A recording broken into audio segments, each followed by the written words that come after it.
Hello everyone, today I am going to show you how you can configure your Metamask to connect to Energi Mainnet. So I'll provide a link to this page. Here are the instructions that I'll be following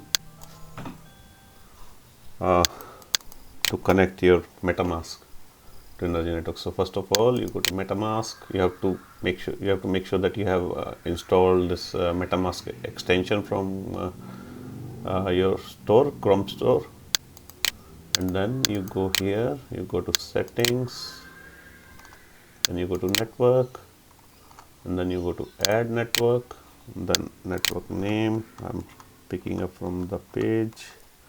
That's Energi Mainnet. Okay, this is the URL, the chain ID,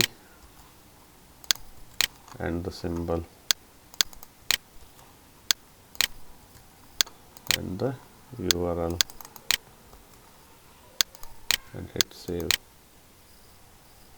and hopefully, yep. So now we have connected to Energi Mainnet, and now if you'll send the tokens to this address, Energi token, then it should reflect here. Thank you.